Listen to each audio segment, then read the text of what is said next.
5 है। एक आदमी ए से बी तक x की स्पीड से बी से सी तक 50 की स्पीड से जाता है। पूरी यात्रा में एवरेज स्पीड अगर 40 है तो x - 10 रेशियो x + 1 का मान क्या होगा? देखो, एक आदमी ए से बी तक जाता है, फिर बी से सी तक जाता है। सवाल बोला है ए से बी और बी से सी का रेशियो 3:5 है। ए से बी और बी से सी तक की दूरी का रेशियो 3:5 है। आदमी ए से बी तक जाता है x की स्पीड से, ए से बी तक जाता है आदमी x की स्पीड से, बी से सी तक आदमी जाता है 50 की स्पीड से। कितने की स्पीड से? 50 की स्पीड से। पूरी यात्रा में एवरेज स्पीड जो है, पूरी यात्रा में एवरेज स्पीड है 40। पूरी यात्रा के दौरान जो एवरेज स्पीड आदमी की वो 40 किलोमीटर पर आवर है पूरी यात्रा में, यानी कि ए से सी तक पूरी यात्रा में 40 है। तो x - 10 रेशियो x + 1 का मान क्या होगा?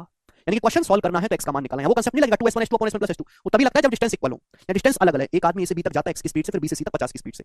ए और बी और सी के बीच की दूरी का रेशियो 3:5 है। पूरी जर्नी के दौरान आदमी की एवरेज स्पीड जो है वो 40 है।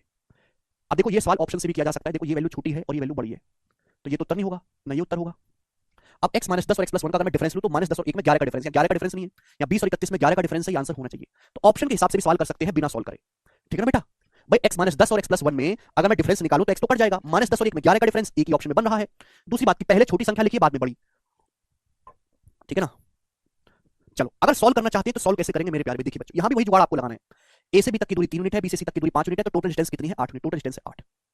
अब यहां 50 है, यहां 40 है। मुझे निकालना है टाइम। मुझे क्या निकालना है बच्चों? टाइम निकालना है। तो भाई डिस्टेंस को ऐसा लेना है कि 50 से भी कट जाए, 40 से भी कट जाए। ऐसी डिस्टेंस आप एज्यूम करो कि 50 से भी कटे, 40 से भी।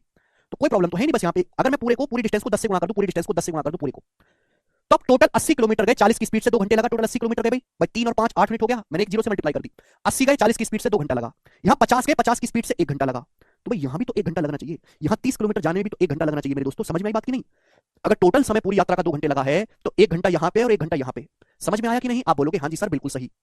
तो यानी कि 30 किलोमीटर जाने में 1 घंटा लगा, तो एक्स की वैल्यू कितनी आ गई? 30 आ गई कि नहीं? तो 30 - 10 20, 30 + 1 31, उत्तर आ गया। खत्म सवाल। 11 का डिफरेंस कहीं लिखा नहीं निकाला बेटा। ये प्राची अगर x - 10 x + 1 है तो इन दोनों रेशियो में 11 का डिफरेंस है। 11 का डिफरेंस कटेगा नहीं, तो ये एक यहाँ 1 का डिफरेंस है, उत्तर नहीं हो सकता। ये इस रेशियो में 11 का डिफरेंस है, इन दोनों वैल्यू में, इन दोनों में 11 का डिफरेंस है। चेक करा, ये था ऑप्शन से और ये रहा बेसिक।